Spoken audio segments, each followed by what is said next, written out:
Hello，大家好，我是唱哥，欢迎回到唱狼哥评评理的系列啊！这一次的评评理单元也拜托大家把它看完，并把它分享出去。这真的是一个非常致命的网络上的一个迷思吼。这个影片叫做心肌梗塞自救法。大家如果去 YouTube 搜寻心肌梗塞自救，完蛋了，你就是会看到这一部影片。这部影片截至我做这部影片为止，有165万的点阅，但是它里面的内容竟然是错的。你以为它是对的，但你照着做，你可能会死得更快。我白话一点讲，就是这个样子，真是看得头很痛哦。这是一个粉专，还有它已经没有在更新了，还有一个频道啦。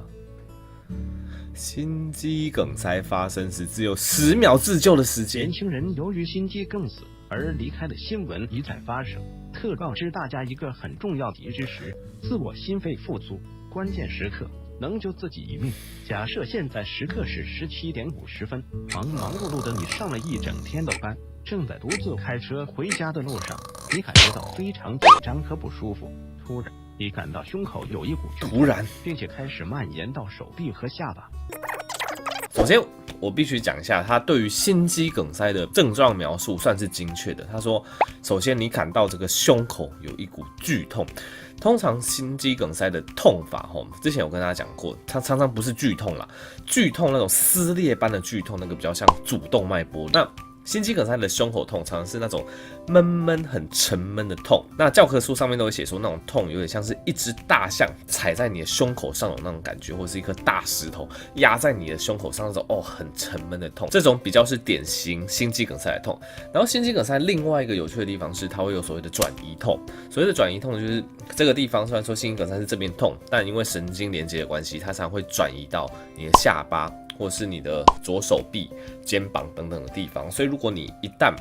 胸闷，那种很沉重的闷痛，伴随着觉得牙齿怪怪、下巴痛痛、肩膀痛痛，那的确有可能是心肌梗塞发作。然后这边他有写说，可是离最近的大医院大概还有一段路程，更高的是路况很差，你自己都不知道能不能测那么远，拜托赶快叫救护车，你不要再搭公车去医院了，好不好？这不知道在想什么。不时心脏病发作怎样急救？一个人若是心脏不能正常跳动，并且开始感到快要昏过去时，他大概只有10秒钟的时间，然后就会失去知觉，不省人事。这段讲的还算正确啦。如果你真的发生致命的心肌梗塞，然后你心脏开始乱跳、心律不整，是那种致命性的心律不整，你心脏没办法很有效率的把血液打到你的大脑的话，那你大脑大概5到10秒钟缺氧的时间，你就会昏迷了。所以这边讲的还算是正确。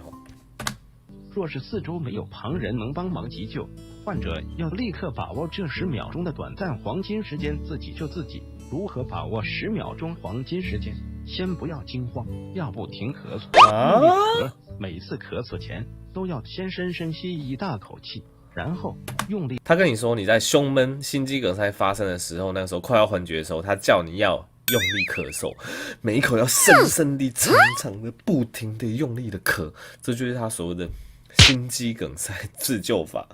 哦天哪！那其实是这样讲的，当我们用力咳嗽的时候，会产生一种状况叫做弩折现象。弩折现象简单来说，就是你用力咳嗽的时候，或是你有在重训，你重训的时候，教练常常都会让你吸一口气，吸进里面闭气，然后蹲下去嘛之类的。总之，在你咳嗽或是做这种用力闭气，然后就是把有点类似便秘用力的那种感觉的时候，你胸内压会上升，稍微短暂的刺激你的副交感神经。如果有些人他有轻微的心律不整，轻微的心律不整发生的时候，你用这种强力咳嗽，或是用这种呼气，然后憋住气，类似便秘这种感觉的话，去刺激你的副交感神经，是有可能把轻微的心律不整给抑制掉的，让它恢复成这种正常的心率，这是有可能的。但他今天讲的状况是怎么样？他今天讲的状况是心肌梗塞耶。心肌梗塞是怎么一回事？心肌梗塞是你的心脏上面的冠状动脉被血栓堵住了，心脏得不到足够的血液与氧气，所以心脏就 shut down 了，然后发生致命性的心律不整。这种致命性的心律不整，它绝对不可能是你藉由这种咳嗽、弩折现象刺激这个副交感神经就可以把它压抑得住的，所以千万不要这么做。你如果心肌梗塞真的发作的时候，你这样咳，你会死更快。为什么？回到前面刚刚讲的这个弩折现象，弩折现象是怎么样呢？你咳一咳，你胸内压会上升，胸内压会上升的状况下，你的回心血流会减少。所谓的回心血流，就是你的上腔静脉跟下腔静脉接回右心房的地方，因为你胸内的压力整个上升了，你回心血流，因为压力大的关系，因为水或血都不喜欢往压力大的地方跑，所以你胸内压上升的关系，你的血回不去你的心脏。你回心血流会减少，回心血流减少之后，就会造成你心搏输出量减少。心搏输出量减少的时候，你全身包括你的大脑血液量会更不够，然后再加上你的心脏也是要供氧的嘛，你的心脏就是靠冠状动脉这条血管，就是供应心脏血液跟养分嘛，所以你一旦回心血流减少，你的冠状动脉的血液一样会减少，你原本缺血缺氧的心脏更得不到血液的供应，它 shut down 的更严重更快。最后跟大家讲一下，那你说没有什么破解法，那怎么办？其实如果你真的感受到严重的胸痛，然后就刚刚有讲的转移到肩膀啊、下巴之类的，那你真的怀疑心肌梗塞，然后你觉得自己快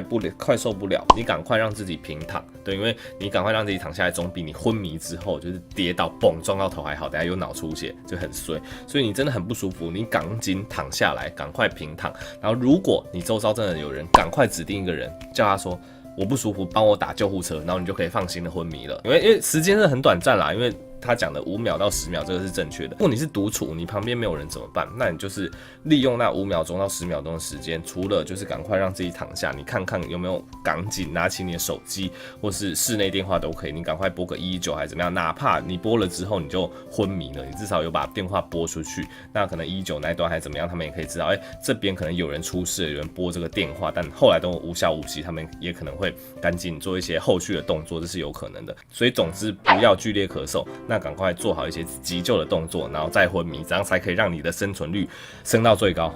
好了，那么这一集就到这边了，我们就下集再见喽，拜拜。